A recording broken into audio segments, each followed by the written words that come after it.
बात कर रहे थे एलसीआर सीरीज सर्किट की, यानी कि हम तीनों कंपोनेंट जो है वो इसमें लगा देते हैं, ये एल और आर।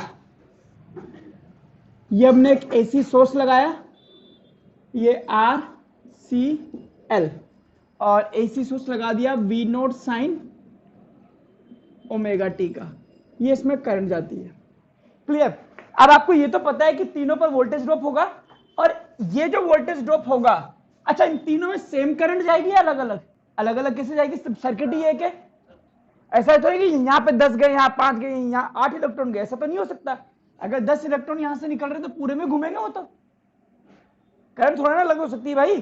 सीरीज में करंट एक जैसी होती है, कंजरो कितनी बार पढ़ लिया तुमने। तो इसमें भी करंट आई जाएगी, इसमें भी करंट आई जाएगी। अगर मैंने ये बोल दिया कि इसमें करंट आई जा रही है, वो जा रही है ऐसे, तो इसमें भी आई कैसे जाएगी? ऐसे। इसमें भी कैसे जाएगी? ऐसे। इसमें तो कोई दौरा नहीं है। अब वोल्टेज की बात करते हैं। इंडक्टर पे गिरने वाला वोल्टेज करंट से π/2 आगे है या पीछे है? कौन आगे होता है? वोल्टेज आगे होता है ना, तो वोल्टेज आगे होगा तो वोल्टेज इस पे गिरेगा VL। इंडक्टर पे गिरने वाला वोल्टेज करंट से π/2 आगे होता है। यहां पर मैं करंट तो चेंज नहीं करूंगा क्योंकि करंट तो सब में सेम है, और कैपेसिटर में गिरने वाला वोल्टेज π/2 पीछे होता है। ये कैपेसिटर पे गिरने वाला वोल्टेज, ठीक है। ये आई इन रेजिस्टेंस में गिरने वाला वोल्टेज सेम होता है, सेम फेज में, तो इसको मैं बना दूंगा ये। बोलो इतनी बात समझ में आ गई? तीनों में सीरीज है तो करंट तो सेम फेज में रहेगी, सीरीज में करंट सेम होती है शक्तिमान। इसमें वोल्टेज आगे, इसमें वोल्टेज पीछे, इसमें वोल्टेज सेम फेज में। अगर मैं इन तीनों का एक फेजर डायग्राम बनाऊं तो कैसा बनेगा? करंट VL VC और VR। बोलो क्लियर है? मैं यहां पर यह मान के चल रहा हूं कि VL VC से ज्यादा है। एनसीईआरटी में गेस करो क्या माना होगा? उल्टा माना है, बट कोई फर्क नहीं पड़ता कि सर आप तो सर ऐसे ही करते हो, हमेशा उल्टा ही मान के पढ़ाए, फिर एनसीईआरटी पढ़ेंगे तो कैसे समझ आएगा? इसलिए ताकि आपको एनसीईआरटी आप पढ़ोगे तो एनसीईआरटी में भी दिमाग लगा के पढ़ोगे, हाँ भाई वहां पे उल्टा था, तो चीजें समझने वाली बात है साइंस में। अब बताइए, ये दोनों अपोजिट फेज में है, फेजर एक वेक्टर की तरह काम करता है। VL और VC, इनका रिजल्टेंट क्या आएगा? किधर आएगा? VL की तरफ आएगा। तो इन दोनों का नेट आ गया, इसमें से इतना पार्ट मैंने उड़ा दिया, तो ये वैल्यू बची मेरे पास, इसको मैं कह दूंगा VL माइनस VC। और अब ये जो नेट आया है और ये रेजिस्टेंस जो आया है, इन दोनों का नेट कहीं ना कहीं इधर कहीं होगा, जिसको मैं V नेट कह दूंगा। बोलो। और ये इन तीनों का नेट वोल्टेज करंट से 5 फेज डिफरेंस पर हो सकता है। तो ये जो आपके पास बना है, इसको हम बोलते हैं इंपीडेंस ट्रायंगल।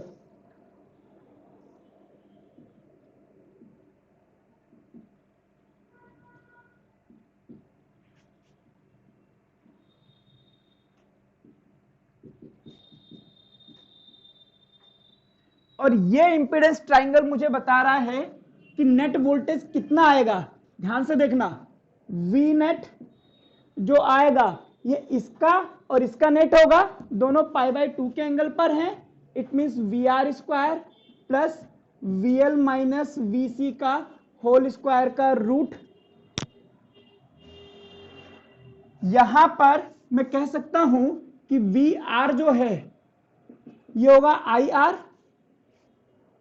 यहां पर VC जो होगा VR क्या होगा? I into R।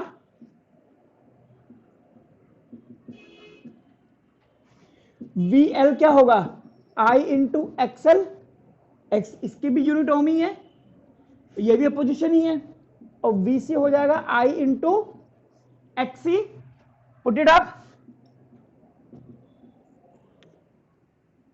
VR IR का whole square plus IXL minus IXC का होल स्क्वायर। जब इसको रख दोगे तो ये हो जाएगा R square plus XL minus XC का होल स्क्वायर का रूट। ये आ गया आपके पास। और वी नेट क्या हो जाएगा, आई इंटू इन तीनों का नेट अपोजिशन। ये क्या है, नेट वोल्टेज। नेट करंट तो आई है और नेट अपोजिशन मैंने बोल दिया जेड। ये क्या है, net opposition of RLC circuit, और इसको हम बोलते हैं इंपीडेंस। तो आई इंटू जेड हो जाएगा, तो आई से आई कॉमन लेकर के काट दूंगा तो ये आ जाएगा जेड। तो ये हो गया मेरे पास net formula, net resistance of the circuit. लिख लीजिए बच्चा, ये जो लिख रहे हो ये क्या है, VL माइनस VC। तो ये भी क्या है, VL माइनस VC। तो ये भी बेसिकली VL माइनस VC ही है। तो ये हो गया हमारे पास नेट अपोजिशन। और आइए इसमें दूसरी चीज फेज डिफरेंस निकालते हैं कि ये जो नेट वोल्टेज है, ये नेट वोल्टेज यही वाला होता है जो यहां से लगा है ना, ये करंट से किस फेज में है। तो लिखिए फेज डिफरेंस। तो phase difference tan phi perpendicular, और यहां पे क्या हो गया VR, ये वाला VR यहां पर, तो VL minus VC upon VR। इसमें रखिए IXL minus IXC upon IR। तो ये कट गया, XL minus XC upon R। इस तरह से आप फेज डिफरेंस भी निकाल सकते हैं। और कुछ चीजें समझिए,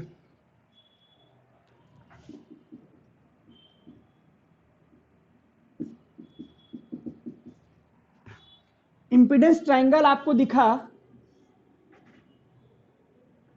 इस तरह से, ये V नेट, सॉरी ये VR, ये VL माइनस VC, ये V नेट। V नेट हो जाएगा I इंटू जेड, ये हो जाएगा I इंटू आर, ये हो जाएगा I into XL minus XC, और ये फेज डिफरेंस। I तीनों में कट जाएगा। तो इंपीडेंस ट्रायंगल को आप ऐसे भी बना सकते हो कि Z XL minus XC upon R, और ये फाइव। एक्सएल माइनस एक्सी को आप एक्स कह दो। एक्सएल को क्या बोलते हो आप, नेट सॉरी रिएक्टेंस किसकी, इंडक्टर की। तो इंडक्टिव रिएक्टेंस, इसको आप क्या कहते हो, कैपेसिटिव रिएक्टेंस। इन दोनों को हटा करके लिख दो net reactance, that is XL minus XC. ये हो गया मेरे पास नेट रिएक्टेंस। अब अगर आप इसको ध्यान से देखोगे तो आपको पता लग जाएगा R is equal to Z cos phi भी हो जाएगा। इस कॉस फाई को हम बोलते हैं पावर फैक्टर, जो हम आगे पढ़ेंगे अगर सिलेबस में है तो।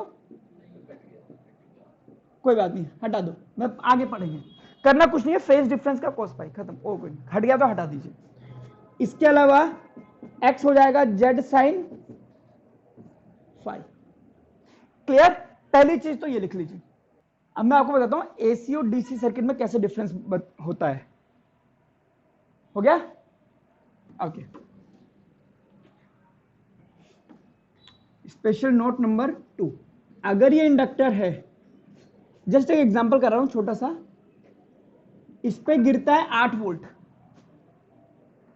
इस पे गिरता है 8 वोल्ट, और ये एसी सोर्स है, और इस पे गिरता है 2 वोल्ट। तो बताइए कितने का वोल्टेज है आपके पास, कितने वोल्ट की आपने एसी सप्लाई लगाई है। कुछ नहीं बोला है तो ये कौन सी वैल्यू है, आरएमएस, ये भी याद रखना।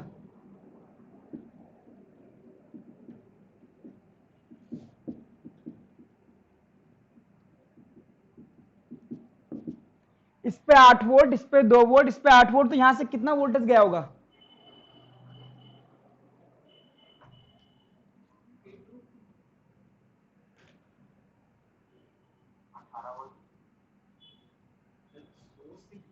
हाँ बता, आरएमएस ही बता दे, तो बातें कर, बताएगा नहीं। अब देखो अगर ये डीसी होता तो आप बोलते हैं 8 तो 10 और 8 18 वोल्ट, जो शक्तिमान के दोस्त ने बोला है। बट ये एसी है, एसी में ऐसा नहीं होता। एसी का नेट वोल्ट का फॉर्मूला क्या था हमारे पास, वी आर का square plus VL minus VC का स्क्वायर का रूट, है ना। तो वीएल माइनस वीसी करोगे तो क्या आएगा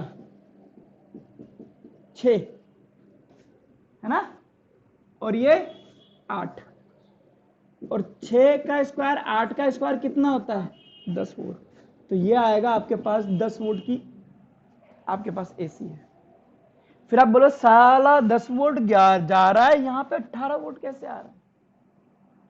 ये इसलिए है क्योंकि फेज डिफरेंस होता है। बीएल होगा 8 वोल्ट इधर, बीसी होगा 2 वोल्ट इधर, और वो होगा 8 वोल्ट इधर।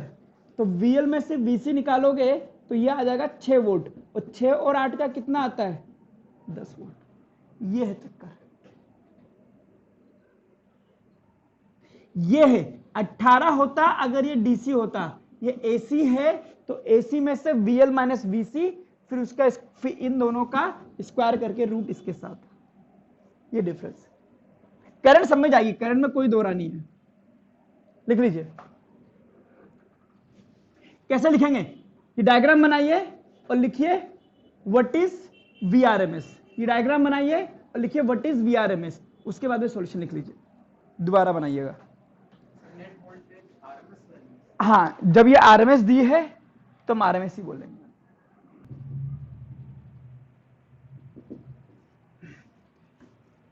अगर मैं मान लेता हूं ये जो सर्किट दिया था उसमें कैपेसिटेंस क्या है 0, कैपेसिटेंस 0 है, तो अगर आपने, यानी कि ये हो गया ओनली LR सर्किट।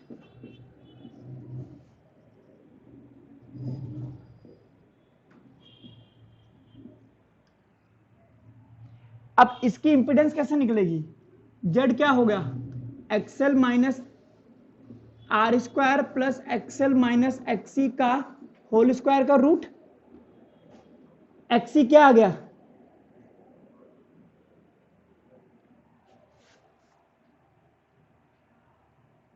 XC है ही नहीं,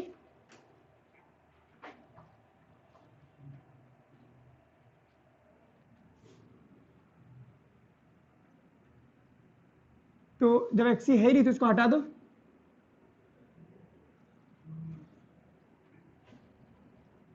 तो क्या बचा आर स्क्वायर प्लस, क्योंकि देखो मैं यहां लिख रहा हूं कि एक्सल स्क्वायर का रूट।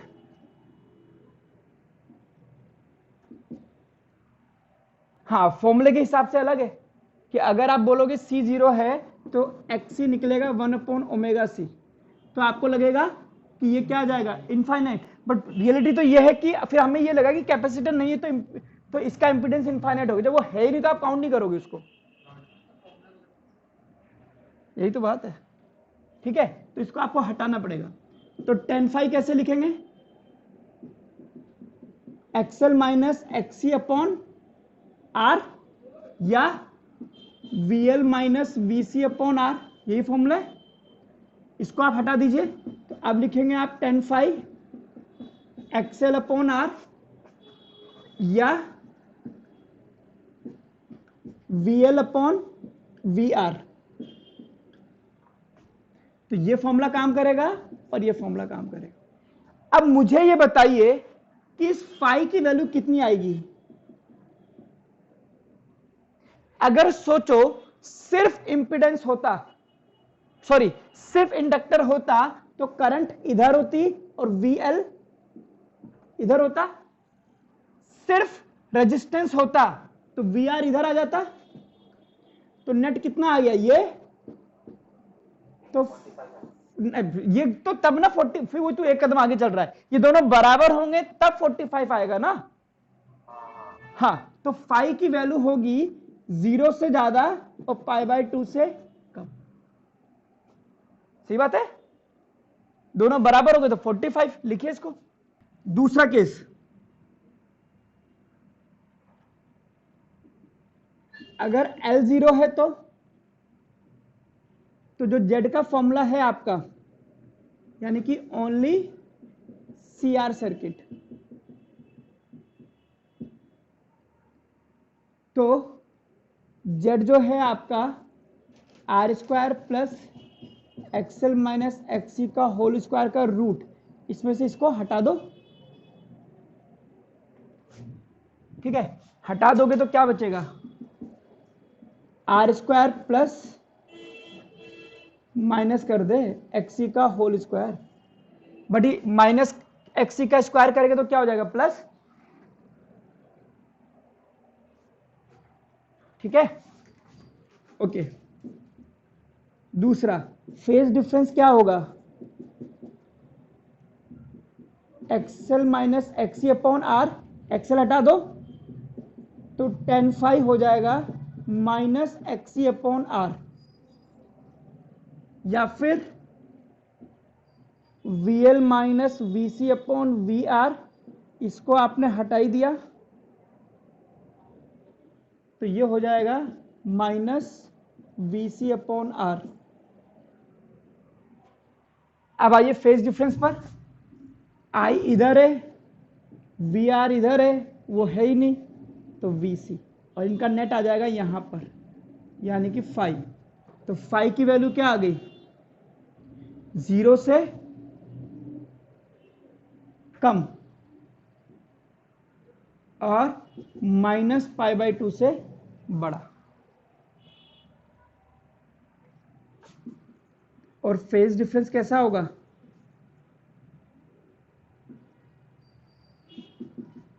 नेगेटिव। चलिए C0 कर दिया, L0 कर दिया, अब क्या जीरो कर दे, R, थर्ड स्टेप लिखिए, R0 करते हैं। R0 है तो इसको हटा दीजिए,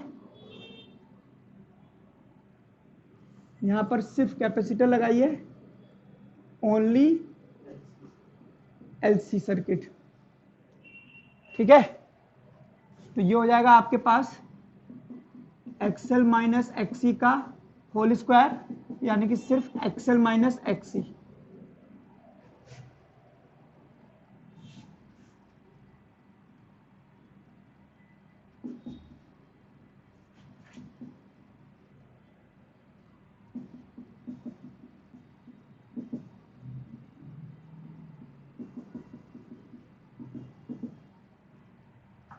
फाई हो गया π/2, इधर देखिए π/2, यानी कि अब इसका डायग्राम बनाऊंगा तो VL और VC और I है ना। अगर मैं कहता हूं VL बड़ा हो जाता है VC से तो π/2 फेज डिफरेंस आ जाएगा, इसमें से ये कटेगा, V नेट इधर आ जाएगा। लेकिन VC बड़ा हो जाता है V नेट से तो माइनस π/2। इसके लिए डायग्राम अगर ये बना रहा हूं तो इसके लिए डायग्राम बन जाएगा ये,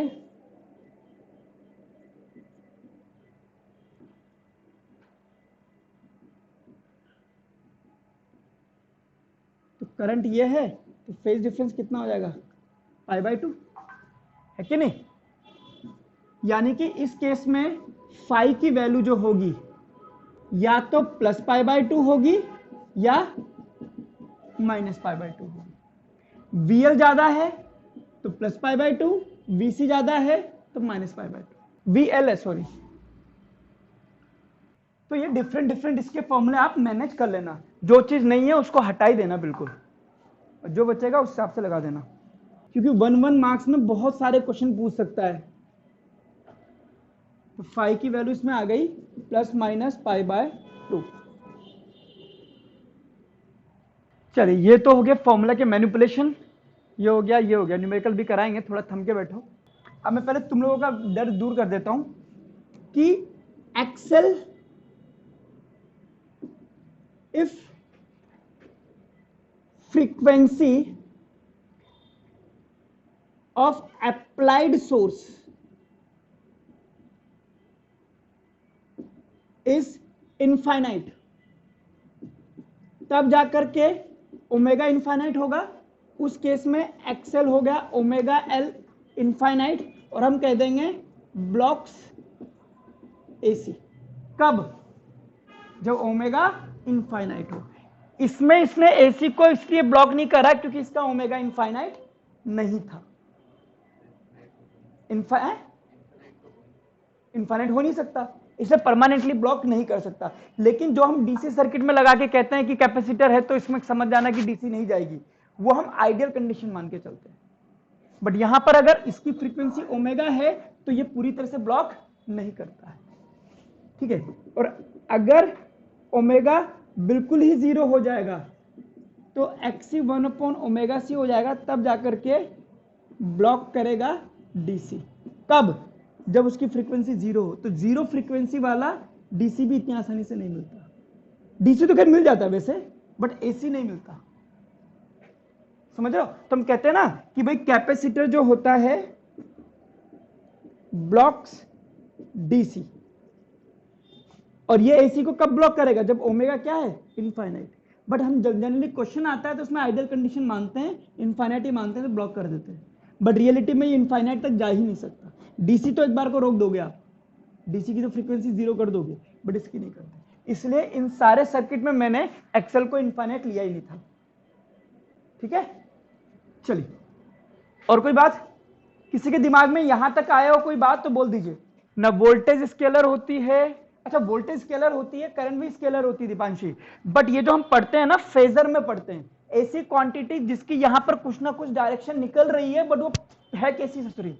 स्केलर। तो ऐसी चीजों को पढ़ने के लिए जो फिजिक्स का टूल बनाया है उसको हम बोलते हैं फेजर। उसको हम यहां पर वेक्टर की तरह ट्रीट कर रहे हैं, बट वेक्टर ये है नहीं।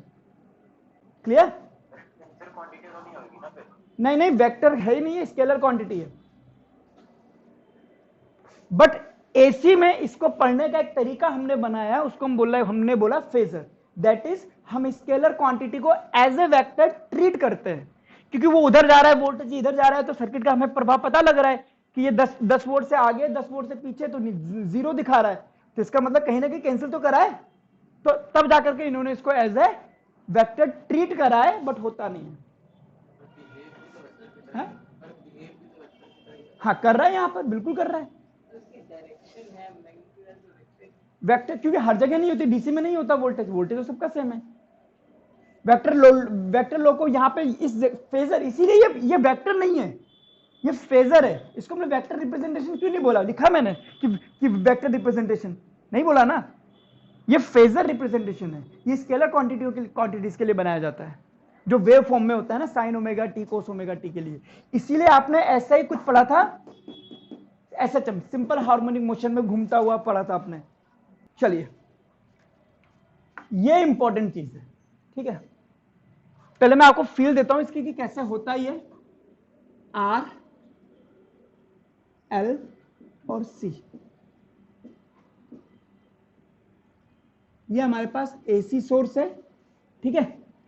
और इसके लिए मैंने कहा कि जेड की वैल्यू क्या आएगी कि आर स्क्वायर, या यूं कहो कि वीजेड कितना आएगा, V R square plus V L minus V C का होल स्क्वायर का रूट। और नेट अपोजिशन कैसा आएगा? R square plus XL minus XC का होल स्क्वायर का रूट। और 10 भी हमें पता है, ये हमें पता है, जिनको पता है उनको पता है। ये सिंपल बात है।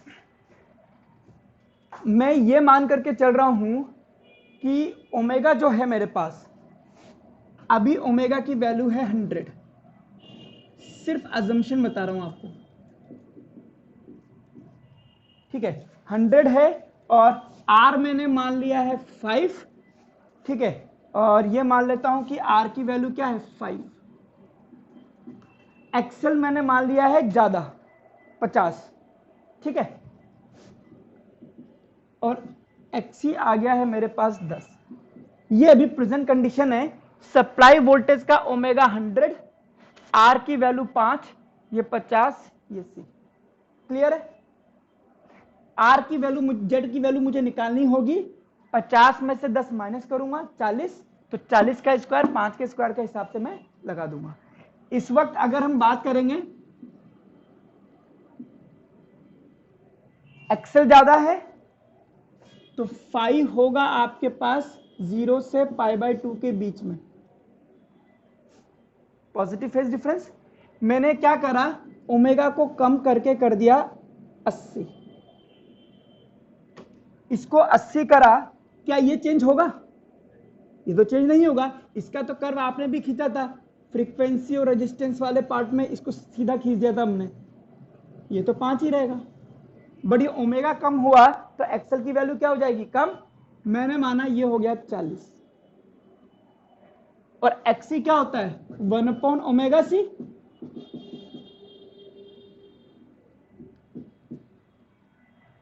तो ये 80 हो गया तो एक्सी बढ़ गया होगा, मैंने माना 20। अभी भी एक्सेल ज्यादा है इसलिए 0 से π/2 के बीच।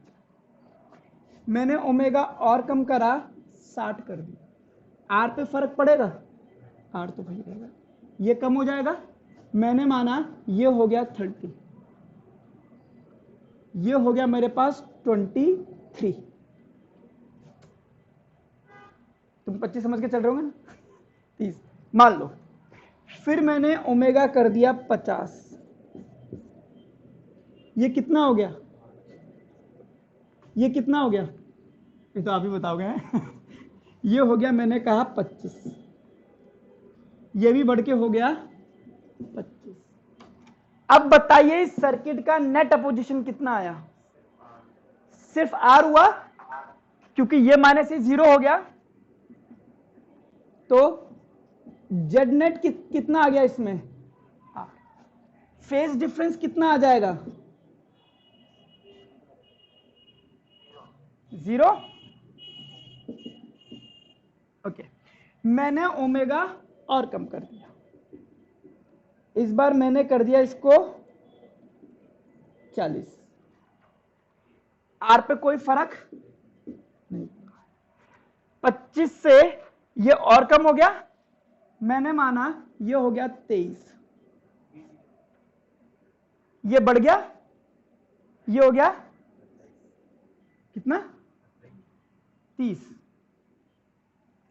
ओके, फिर ओमेगा मैंने कम करके कर दिया 80 नहीं 30, ये 5 हो गया, ये हो गया आपके पास में कितना हो जाएगा?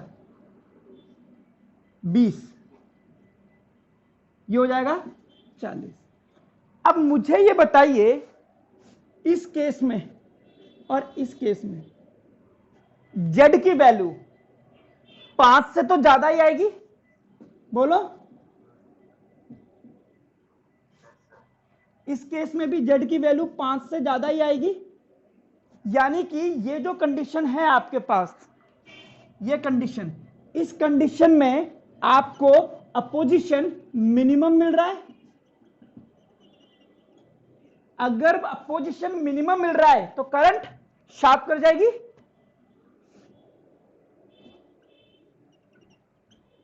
इस वक्त फेज डिफरेंस क्या है? 0। यह कंडीशन कहलाती है रेजोनेंस। जब एक्सएल और एक्सी बराबर हो जाते हैं, द फ्रीक्वेंसी, अच्छा यह हमेशा हो रहा है या फ्रीक्वेंसी की वजह से हो रहा है? फ्रीक्वेंसी की वजह से, तो कह सकते हैं the frequency eight which XL is equals to XC is called as resonating frequency। एक बात।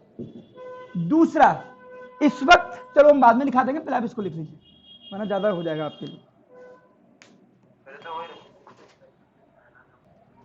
सिर्फ रेजोनेंस, हेडिंग तो रेजोनेंस ही है, ठीक है, पॉइंट्स उसमें कराता रहता हूं।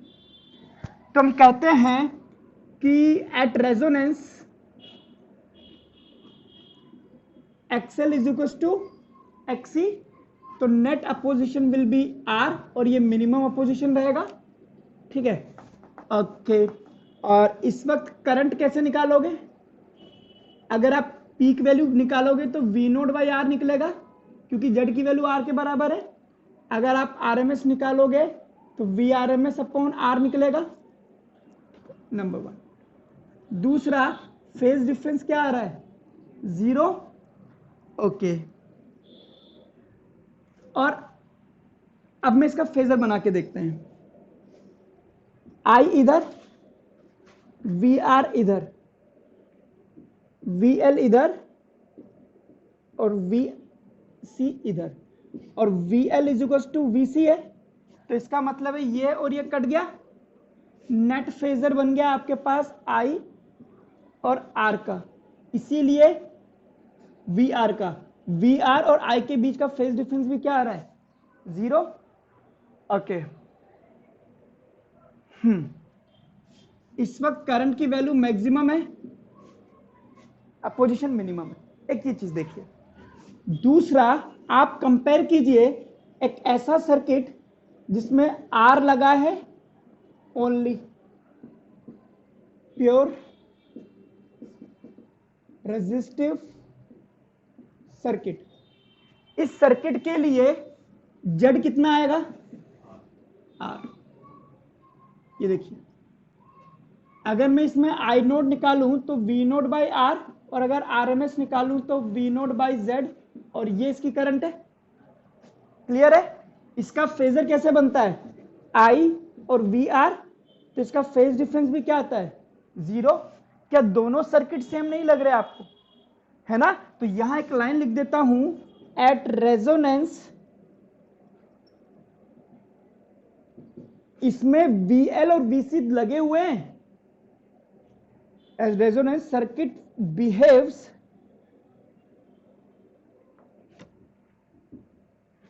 like a pure resistive circuit।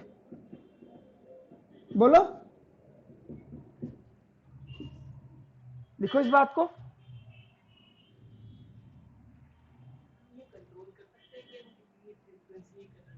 हाँ, ये तो टरबाइन पे डिपेंड करता है, टरबाइन किस हिसाब से घुमाते हो आप।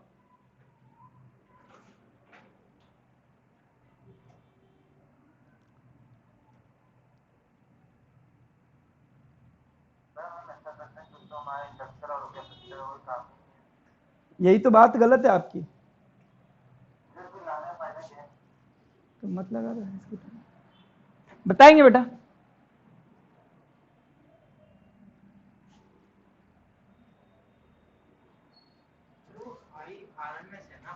हाँ, IRMS निकालोगे तो VRMS बाई R करोगे, नोट निकालोगे तो V नोट निकालोगे। Sorry sorry sorry sorry, RMS कर लेना। आइए और समझिए, अब मैं आपको एक और सर्किट का एग्जांपल देकर समझाता हूं ये सर्किट कैसे बिहेव करता है।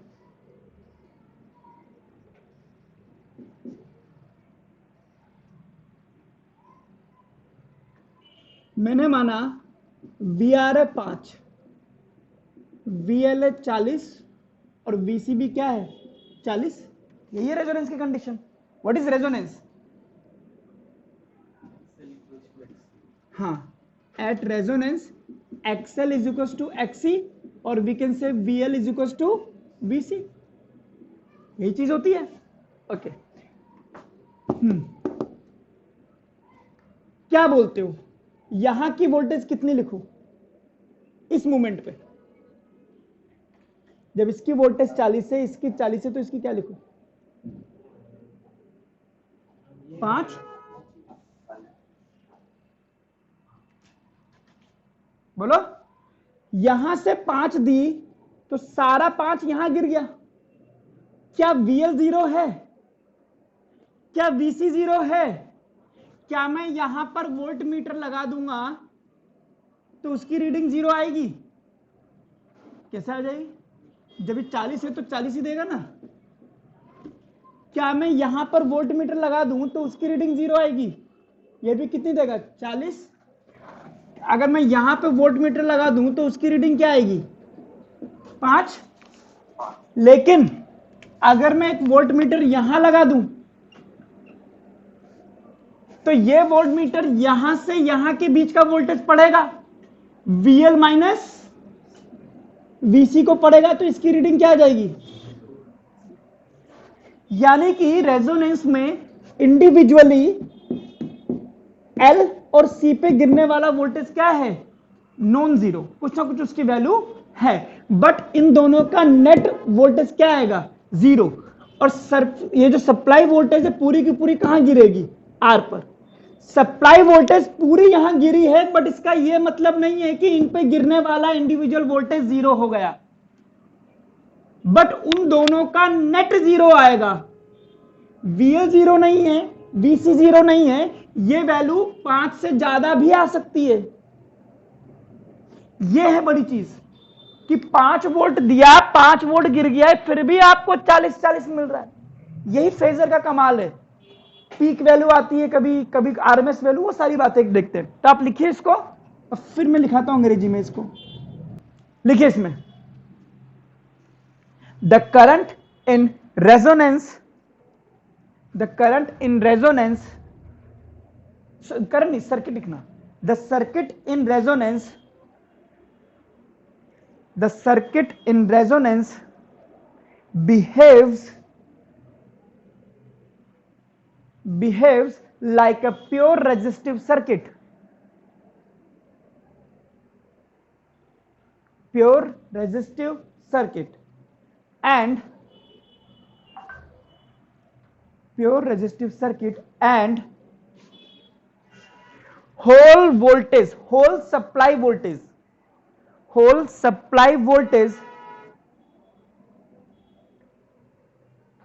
drops across the resistance only,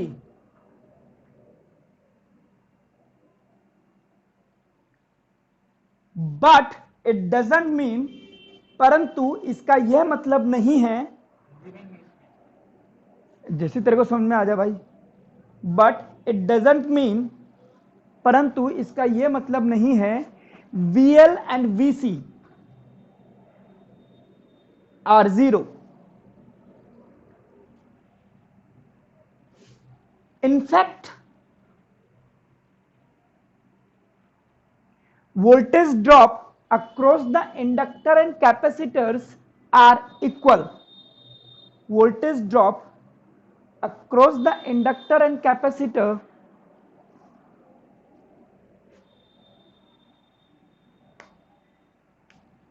are equal, but in opposite phase.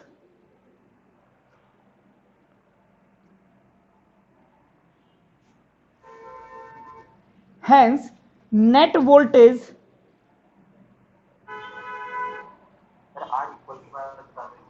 are equal but opposite in phase. Hence, net voltage across inductor and capacitor will be 0. Resonating frequency, इसकी बात करते हैं। मुझे पता है रेजोनेंस पर XL और XC क्या होंगे, बराबर, तो omega L is equal to omega C, तो sorry omega L is equal to 1 upon omega C, यानी कि omega is equal to 1 upon LC का रूट। ये होता है आपके पास रेजोनेंस फ्रीक्वेंसी। अगर आपको F वाली निकालनी है तो ओमेगा की वैल्यू 2 पाई F कर दीजिए, तो F हो जाएगा 1 upon 2 pi under root LC।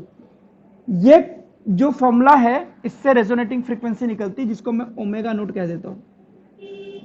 Generally हम लोग यूनिट डायमेंशन में इसके क्वेश्चन आते हैं कि किसकी क्वांटिटी टाइम t-1 है, तो उसमें ये सब चीजें लिखते रहते हैं। और रेजोनेंस फ्रीक्वेंसी है ना, तो मैंने ओमेगा नोट अलग से दे दिया, मतलब इसका सिंबल ही मैंने अलग से बना दिया।